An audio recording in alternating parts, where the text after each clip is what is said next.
Bună, dragilor, și bine ați venit la o nouă filmare. De această dată te invit la o citire generală, în cadrul căreia vreau să văd ce urmează în viața ta din punct de vedere personal, profesional, dar și surpriza din momentul în care tu vezi acest videoclip. Îți mulțumesc că mă urmărești, îți mulțumesc că mi-ești alături, îți mulțumesc pentru like-uri, pentru comentarii, pentru toate mesajele frumoase, îți mulțumesc pentru că alegi să distribui aceste videoclipuri.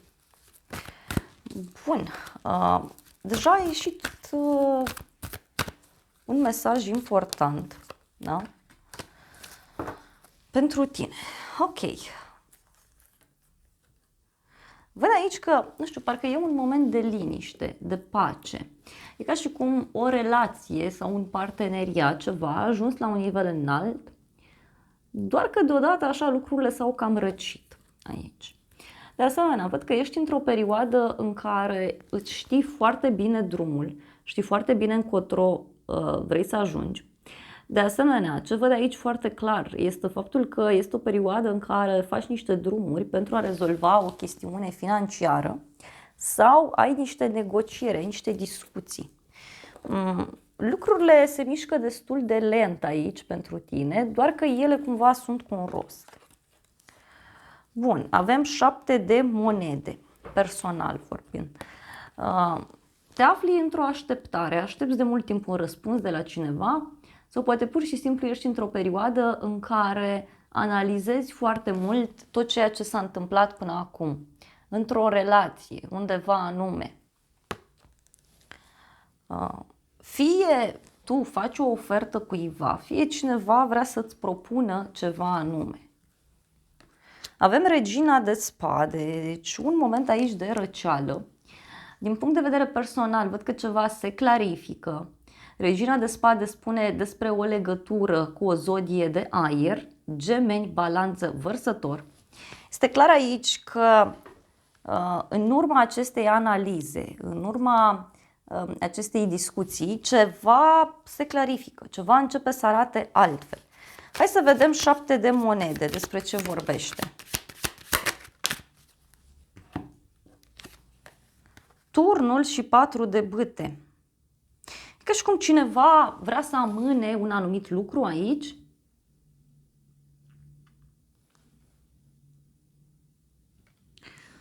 Fie te uiți după o iubire din trecut, după ceva ce s-a întâmplat în legătură cu o relație sau în legătură cu o prietenie. Ceva ce s-a rupt. Uite, 5 de monede și o senzație așa de abandon, de singurătate. Să vedem ce urmează cu regina de spade. Că 2 de monede. Aici parcă va fi nevoie să te împarți, uite, între două persoane, două orașe, trebuie să te vezi cu 2 prieteni.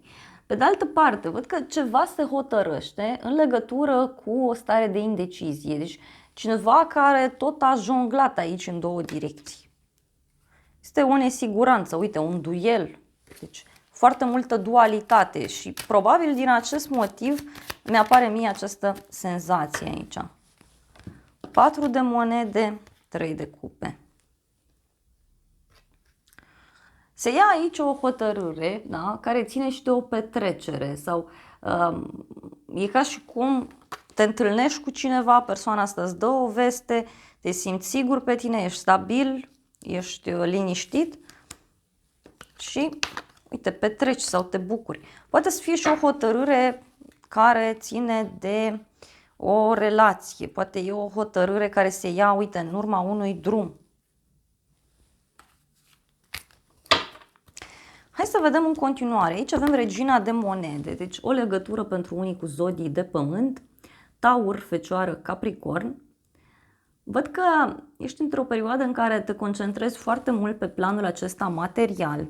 De asemenea, văd că încerci să ai grijă de cineva sau cineva încearcă să aibă grijă de tine. Poate chiar niște bani pe care îi dai din punct de vedere profesional, adică investești în ceva. Și aici avem un 10 de spade. Unii puteți să auziți de o persoană din jurul vostru că poate avea niște probleme în viitorul apropiat. Văd aici că ceva se sfârșește. Da? Poate să fie un moment în care zici, uite, gata, nu mai dau în stânga și în dreapta, iubire, ajutor, fără să mi se ceară. Hai să vedem regina asta de monede, ce zice. Uite, apare aici o primă de blocare, da? Dar văd și o discuție foarte interesantă, o primă victorie, cu o persoană foarte energică, foarte plină de viață. Este cineva care îi inspiră pe ceilalți, cineva care îi ghidează pe ceilalți. Uite, regina asta de bâte poate să zică și despre o legătură cu o zodie de foc, leu, berbec, săgetător. Însă eu simt aici că tu în momentul de față treci printr-o schimbare destul de mare. Atât din punct de vedere personal, poate și profesional pentru unii. Uite, mi-apare o bucurie foarte mare. Hai să vedem, 10 de spade. Ce zice 10 de spade? Că 10 de spade înseamnă și durere. Da? Este o decizie care se ia, uite, în legătură cu un grup de oameni. Sau o veste de final, care ține de o ședință, de o familie, nu știu. Avem judecata din nou și regina de spade. Deci foarte multe femei aici în citire, foarte multă energie feminină.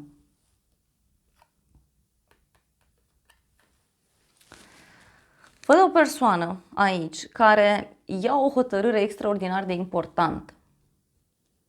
Fie șefa, fie mergi la o instituție ca să primești o hârtie sau mergi să rezolvi ceva important. Văd o revedere cu o persoană, dar și o hotărâre. E ca și cum, nu știu, vrei să-ți schimbi viața, vrei să faci schimbări, că asta văd clar aici. Că ceva nu mai poate funcționa așa.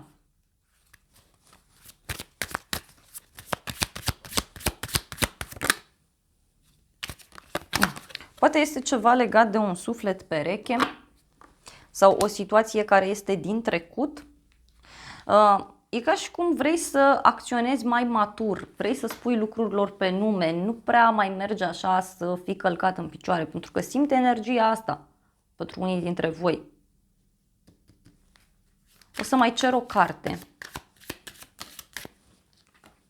Iar a ieșit pe regina de spade. Da, deci este clar aici că din punct de vedere profesional sau financiar, în viața ta, aici tu vei conștientiza ce este adevărat și ce nu și vei lua niște hotărâri destul de radicale. E ca un fel de trezire la realitate.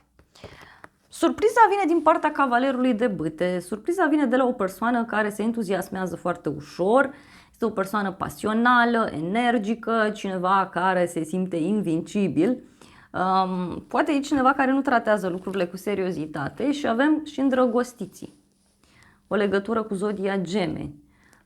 Surpriza e că cineva va face o alegere.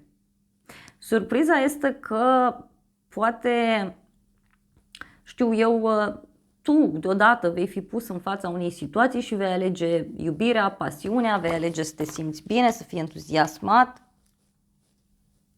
Sau pentru alții poate chiar surpriza e că cineva fuge de o responsabilitate, de o alegere. Dar hai să clarificăm. Cavalerul de bâte, ce zice? Cavalerul de bâte. 6 de spade. Deci surpriza ține de un drum. Sau cineva care e la drum. Și de o sumă de bani.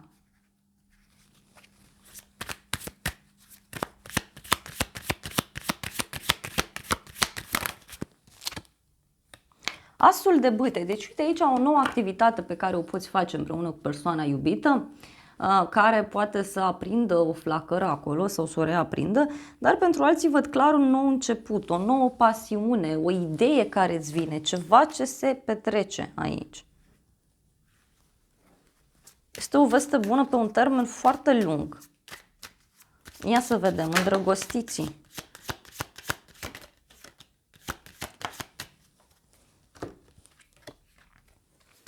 Diavolul.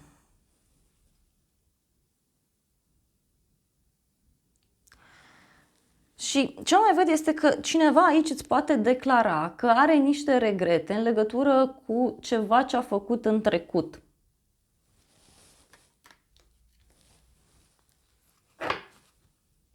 E o persoană aici care are niște probleme din punct de vedere emoțional, e cineva care vrea mereu atenție sau cineva care vrea mereu să fie în control.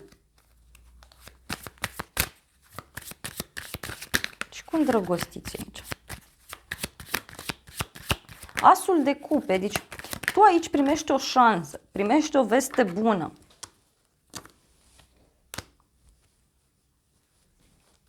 Poate este o nouă persoană care apare sau cineva care începe să se comporte diferit. Dar știi cum? Deci nici măcar n-ai timp să vezi. Poate e ceva legat de o persoană care se află în străinătate sau la distanță. Poate e o relație la distanță. Pe de altă parte, văd aici că cineva se va desfășura. E cineva care a stat, a așteptat și acum se manifestă fix așa cum simte, fix așa cum crede. Da? E cineva care a făcut sacrificii sau care face sacrificii.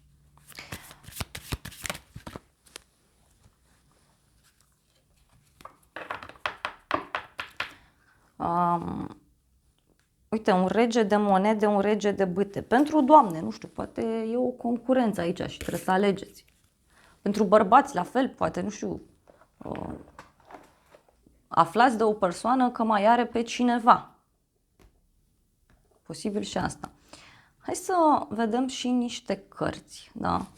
Din acest tarot, tarotul umbrelor, nu l-am folosit de mult timp. Iar a ieșit regele ăsta de bâte. Măi, aici e o persoană, știi cum, te vinde și te cumpără omul ăsta.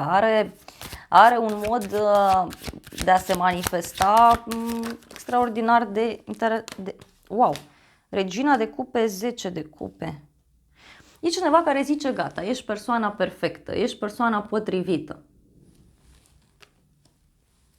10 de monede. Deci surpriza este că cineva aici parcă zice că hai să încercăm, să ne facem o familie, să ne facem ceva serios. Într-o adunare de oameni, într-o ședință, undeva unde mergi, acolo poți să întâlnești o persoană care ar vrea să te cunoască mai bine. Și pentru bărbați, voi e posibil să întâlniți pe cineva și să vă apucați să studiați persoana respectivă. Să vreți să aflați mai multe informații despre ea. Uite, iar diavolul ăsta, deci e cineva care are niște obiceiuri proaste sau e cineva care are niște dependențe, are niște vicii, poate e o persoană care mai minte, care mai manipulează. Da? Omul ăsta are nevoie să trăiască intens.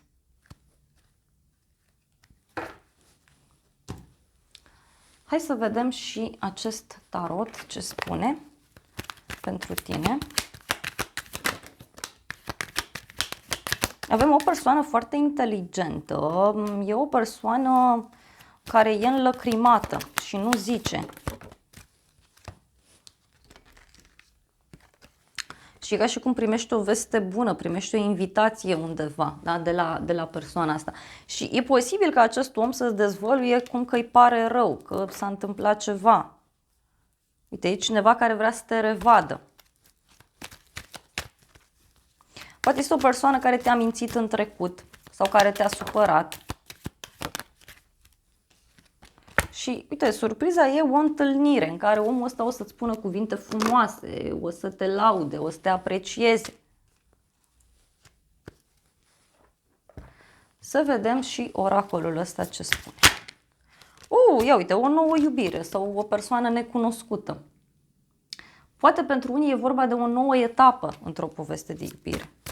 Sau o nouă pasiune care apare, că e posibil și asta.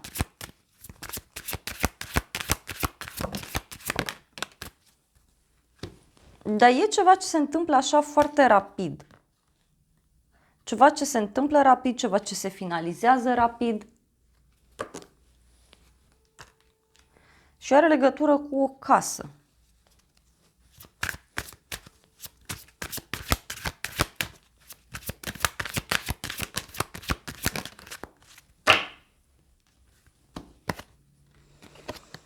Mai văd pe cineva din nou, uite, de la distanță, de la drum sau poate să fie vorba despre o călătorie pe care o faci împreună cu persoana asta. Este cineva căruia îi place așa să manipuleze pe termen lung sau cineva care a manipulat pe termen lung. Dragilor, acestea au fost previziunile de această dată. Eu îți mulțumesc pentru atenție, te îmbrățișez cu drag, îți mulțumesc că mi-ai rămas alături până la final. Sper din suflet să-ți fie de folos informațiile și de asemenea îți mulțumesc că mă urmărești, sper că te-ai abonat canalului. Funcția abonează-te este gratuită și este total diferită de funcția alătură-te, n-au nicio legătură una cu alta. Îți mulțumesc că îmi lași like-uri, comentarii, îți mulțumesc că îmi urmărești și să ne revedem cu bine și data viitoare, dar îți reamintesc și de aplicația Cristina Zurba, disponibilă atât pe iPhone cât și pe Android. Te invit cu mare drag acolo oricând ai nevoie de o ghidare. Accesul în aplicație este gratuit pentru toată lumea, iar cei interesați aveți și site-ul cristinazurba.com. Te îmbrățișez cu drag și îți doresc să ai parte de o zi sau de o seară cât mai frumoasă.